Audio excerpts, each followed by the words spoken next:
भारत सरकारच्या सामाजिक न्याय विभागाचे केंद्रीय राज्यमंत्री नामदार रामदास फुले यांनी आज पूर्णा शहरातील रिपब्लिक पार्टी ऑफ इंडियाचे परभणी जिल्ह्याचे नेते कालवश यादवराव भोरे यांच्या अल्पशा आजाराने निधन झाले होते। त्या अनुषंगाने त्यांनी भोरे निवास येथे परिवाराची भेट घेऊन त्यांची सांत्वन केली। यावेळी अखिल भारतीय भिक्खू संघाचे राष्ट्रीय कार्याध्यक्ष भदंत डॉक्टर गुप्त महाथेरो, रिपाई नेते भाऊराव कदम, ॲडव्होकेट ब्रह्मानंद चव्हाण, डॉक्टर सिद्धार्थ भालेराव, डी.एन. दाभाडे, विजय सोनवणे, दिवाकर माने, डॉक्टर विजय गायकवाड, अशोक दबाले, ॲडव्होकेट विजय भोरे, भगवान कांबळे, मिलिंद सोनकांबळे, पांडू आहेरे, भीमा मल्हारे, भीमा आवठे, सुनील कांबळेसह आदींची उपस्थिती होती। या प्रसंगी बोलताना नामदार आठवले म्हणाले की यादवराव भोरे आणि परिवार नेहमीच रिपाईसोबत राहिला असून पूर्णा शहरातील विकासासाठी नेहमीच अग्रेसर राहिलेला आहे, त्यामुळे आपणास या प्रोडेस यावं लागलं। त्यांनी भोरे कुटुंबियांच्या सोबत आम्ही सदैव राहू असा विश्वास दिला।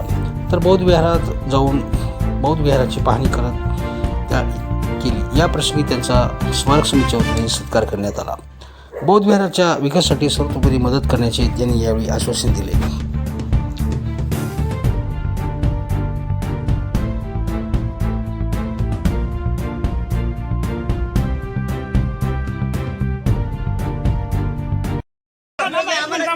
टीपीएन पक्षाचे दलित आंदोलन मोठ्यापासून माझे अत्यंत जवळचे सहकारी होते। त्यांचं काही दिवसापूर्वी निधन झालं आणि आज त्यांच्या कुटुंबियांच्या सांत्वनासाठी मी आलो होतो, त्यांच्या कुटुंबियांच्या दुःखामध्ये सामील होण्यासाठी। कारण पूर्णा जी नगरपालिका आहे, या नगरपालिकेमध्ये आमच्या भारतीय दलित क्रांतीच्या काळामध्ये 7-8 नगरसेवक आमचे असायचे। आज आपल्या समाजाचे 10 नगरसेवक आहेत, पण ते वेगवेगळ्या पक्षाचे आहेत। तरीसुद्धा या पूर्णेमध्ये आमची बहुतांशी ताकद चांगली ताकद आहे आणि त्यांच्या कुटुंबियांना भेट देण्यासाठी मी आलोच होतो। त्याचबरोबर आदरणीय बनतेजी आमचे उपमुख्यमंत्री जे आहे, त्यांचा पॅन्थरच्या काळामध्ये मला अत्यंत फार मोठा पाठिंबा मिळालेला आहे। मराठवाड्यामध्ये आणि महाराष्ट्रामध्ये ज्या ज्या ठिकाणी मी गेलो त्या ठिकाणी यांनी आपल्या या मुवमेंटला पाठिंबा दिला होता। आणि आज या बुद्ध विहारामध्ये आल्यानंतर मला आनंद वाटला की बुद्ध विहाराचा विस्तार आहे। या शहरामध्ये, या जिल्ह्यामध्ये, नांदेडमध्ये असणारी बुद्धिस्ट बांधव आहे, त्यांच्यासाठी हे एक अत्यंत चांगलं सुंदर अशा पद्धतीचे स्थळ आहे हे या ठिकाणी आमच्या बौद्धांचं आहे। त्याला महाराष्ट्राच्या तीर्थक्षेत्रामध्ये सुद्धा याचा समावेश करण्यात आलेला आहे आणि मध्यंतरी 1 कोटी रुपये या बुद्धांना मिळाल्यानंतर त्याचा विस्तार अत्यंत चांगला झालेला आहे। अजून 10 कोटीचा प्रस्ताव मंत्रीने मला सांगितलेला आहे की राज्य सरकारकडे पाठवण्यात आलेला आहे, त्यासाठी सुद्धा प्रयत्न करेन। आणि मराठवाड्यातलं एक अत्यंत सुंदर अशा पद्धतीने बौद्धांचं स्थळ आहे, तीर्थक्षेत्र आहे, त्याला अजूनही चांगल्या पद्धतीने सुंदर बनवण्यासाठी नक्की राज्य सरकारच्या वतीने मदत करण्याचा प्रयत्न करणार आहे। आणि उपमुख्य जे आहे त्यांच्याबद्दल मुवमेंट अत्यंत स्ट्रॉंग होती, मुवमेंट अत्यंत स्ट्रॉंग होती आणि अजूनही ते स्ट्रॉंग करण्याचा माझा प्रयत्न आहे।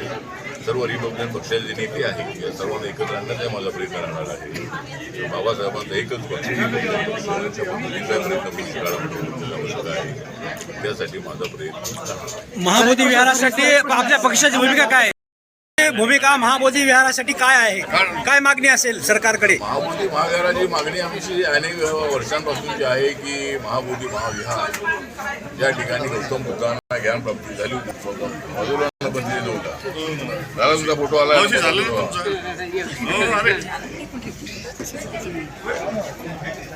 तर महाबोधी महाविहार जे आहे, महाबोधी महाविहार हे आमच्या बौद्धांचं सरकार आणि अनेक देशामध्ये 40पेक्षा जास्त देशांमध्ये बौद्ध धर्माचे लोक राहतात। त्यामुळं जो त्या ठिकाणी महाबोधी महाविहार जे आहे, आदरणीय भगवंत महास्तवी अनागारिक जे आहे ते श्रीलंकेचे आहे, त्यांनी त्या ठिकाणी ते जे महाबोधी महाविहार आहे त्यांच्या काळामध्ये बांधण्यात आलेलं आहे। ज्या ठिकाणी गौतम बुद्धांना ज्ञानप्राप्ती झाली तो बोधी वृक्ष आहे, तर ते एक सगळ्या जगातल्या बौद्धांसाठी अत्यंत आदरणीय स्थळ आहे। त्यामुळे मागणी आमची अशी आहे की महाबोधी महाविहाराच्या ट्रस्टमध्ये त्या ठिकाणी 8 लोक आहेत आणि कलेक्टर चेअरमन असतो, अध्यक्ष असतो। त्यामध्ये 4 बुद्धिस्ट, 4 हिंदू आणि कलेक्टर चेअरमन अशा पद्धतीचा 1949चा बिहार असेंब्लीचा कायदा आहे। त्यामध्ये आमची मागणी अशी आहे की आमचा कुठल्या धर्माला विरोध नाही, पण आमच्या बौद्ध धर्माचा जो ट्रस्ट आहे, बुद्ध मंदिराचा जो ट्रस्ट आहे, तो ट्रस्टमध्ये सगळे बौद्ध असावे अशा पद्धतीच्या मागणीसाठी देशभरामध्ये आंदोलन सुरू आहे.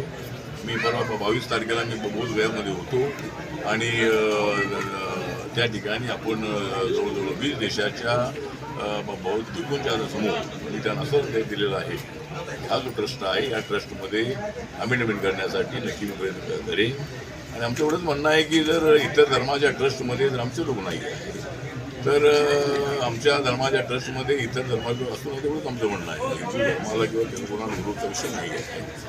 तर त्यामुळे एवढीच आमची मागणी आहे. आणि हा जो ॲक्ट आहे हा ॲक्ट 49 आहे आणि बाबासाहेबांनी दिलेलं संविधान जे आहे ते संविधान 26 जानेवारी 1950 लागू झालेलं आहे. त्यामुळं या कायद्यामध्ये अमेंडमेंट करावी एवढीच आमची मागणी आहे. मी पंतप्रधानांना एकदा भेटलेलो आहे. नितीश कुमार जे बिहारचे मुख्यमंत्री त्यांना पण भेटलेलो आहोत. त्यांच्यासमोर सुद्धा आपण मागणी केलेली आहे. सगळे आमचे मेंबर ट्रस्टी पोलीस असावे.